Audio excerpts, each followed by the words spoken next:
Assalamualaikum warahmatullahi wabarakatuh. Mohon izin dosen, ingin memperkenalkan diri.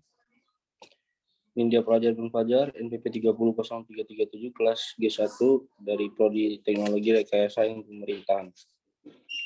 Di sini saya akan menjelaskan tentang desentralisasi dan otonomi daerah di Negara Kesatuan Republik Indonesia. Jadi, seperti yang kita ketahui, desentralisasi dan daerah otonom dalam konstitusi itu merupakan citra desentralisasi dan otonomi daerah secara yuridis formal termaktub dalam pasal 18 Undang-Undang Dasar 1945. Penjelasan dari pasal tersebut menegaskan yaitu bahwa oleh karena negara Indonesia itu suatu enhed taat, maka Indonesia tidak akan mempunyai daerah di dalam lingkungan yang bersifat taat juga. Indonesia sebagai negara kesatuan, maka tidak ada negara dalam negara, melainkan negara Indonesia yang dibagi dalam daerah provinsi, dan daerah provinsi akan dibagi pula dalam daerah yang lebih kecil. Daerah-daerah itu bersifat otonom atau bersifat daerah administratif belaka. Di daerah-daerah yang bersifat otonom akan diadakan badan perwakilan daerah. Kemudian di sini ada satu amanat konstitusi. Amanat konstitusi desentralisasi dan otonomi daerah.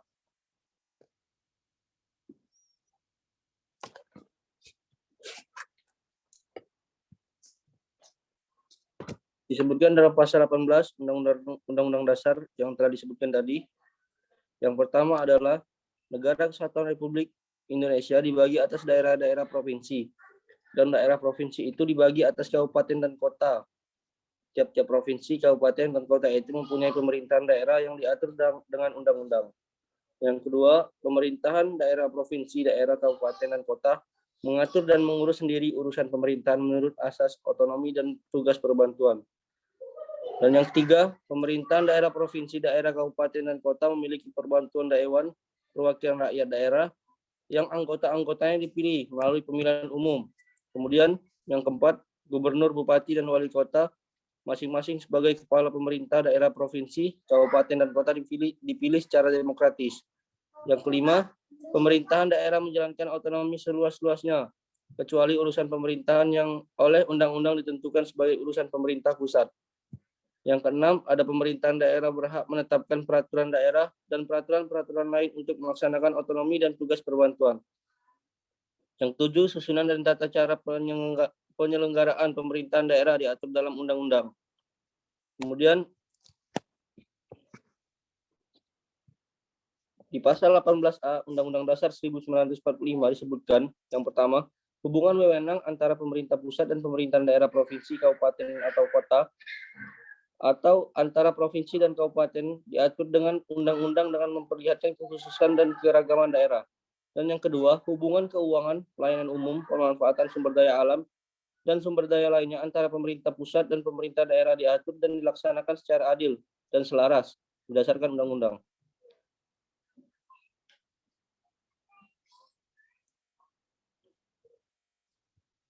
Pasal 18B Undang-Undang Dasar 1945 disebutkan yang pertama, negara mengakui dan menghormati satuan-satuan pemerintahan daerah yang bersifat khusus atau bersifat istimewa yang diatur dengan undang-undang.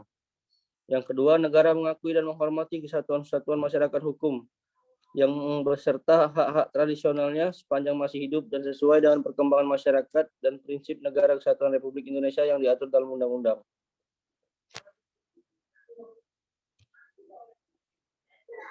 Setelah ini akan ada pembahasan dari desentralisasi dan otonomi daerah.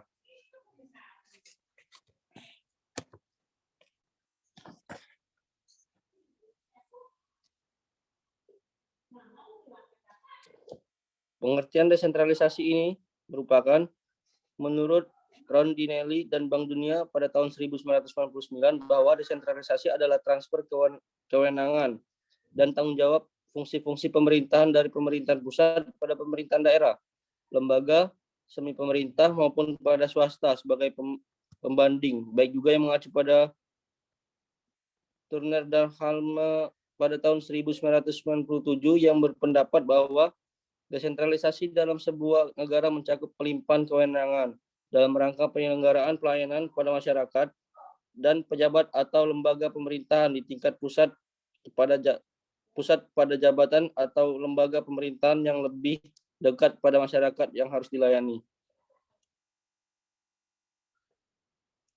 Kemudian di Undang-Undang Nomor 32 tentang Pemerintahan Daerah disebutkan desentralisasi diartikan sebagai penyerahan kewenangan pemerintah oleh pemerintah kepada daerah otonom dalam kerangka Negara Kesatuan Republik Indonesia.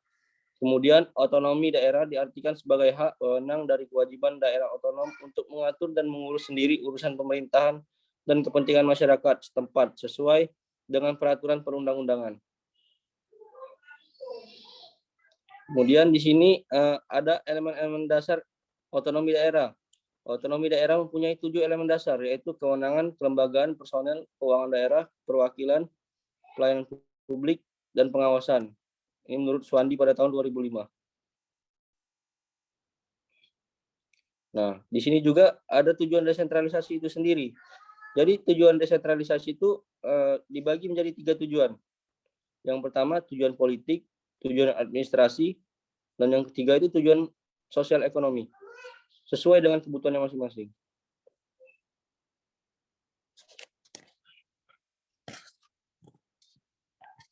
Kemudian desentralisasi ini juga dibagi per kelompok, jadi pengelompokan desentralisasi.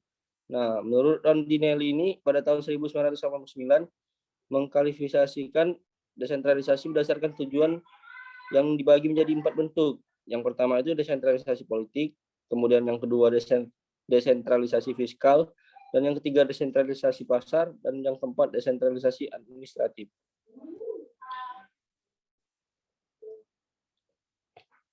Nah, kemudian desentralisasi politik. Desentralisasi politik ini digunakan oleh pakar ilmu politik yang menaruh perhatian di bidang demokrasi dan masyarakat sipil untuk mengidentifikasi kewenangan pengambilan keputusan pada unit pemerintahan yang lebih rendah atau pada masyarakat pada lembaga perwakilan rakyat. Jadi desentralisasi politik ini melimpahkan kewenangan pengambilan keputusan pada tingkat pemerintahan yang lebih rendah untuk mendorong masyarakat dan perwakilan mereka untuk berpartisipasi. Jadi itu tujuan dari desentralisasi politik.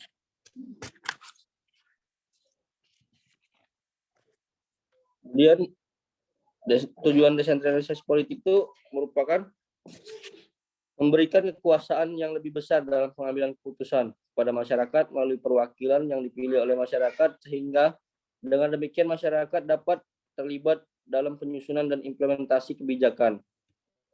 Biasanya desentralisasi ini dalam bidang politik merupakan bagian dan upaya demokrasi sistem pemerintahan.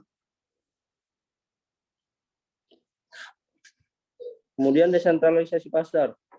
Umumnya desentralisasi pasar ini digunakan para ekonom untuk menganalisis dan melakukan promosi barang dan jasa yang diproduksi melalui mekanisme pasar yang sensitif terhadap keinginan, dan melalui desentralisasi pasar barang-barang dan pelayanan publik diproduksi oleh perusahaan kecil dan menengah, kelompok masyarakat, koperasi, dan asosiasi swasta. Sukarela desentralisasi ekonomi bertujuan lebih memberikan tanggung jawab yang diberikan sektor publik ke sektor swasta.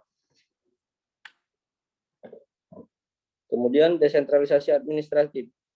Sentralisasi administratif ini memusatkan perhatian pada upaya ahli hukum dan pakar administratif publik untuk menggambarkan hierarki dan distribusi kewenangan serta fungsi-fungsi di antara pemerintah pusat dan pemerintah non-pusat.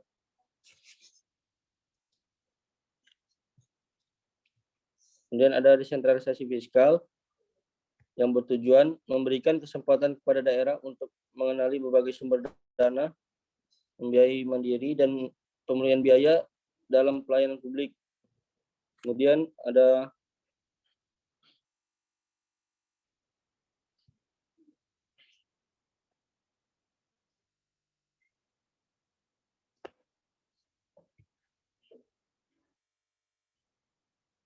Desentralisasi fiskal.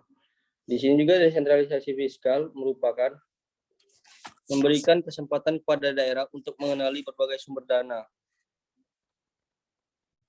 meliputi pembiayaan mandiri dan pemulihan biaya dalam pelayanan publik, peningkatan pendapatan asli daerah atau PAD, bagi hasil pajak dan bukan pajak secara lebih tepat, transfer dana ke daerah.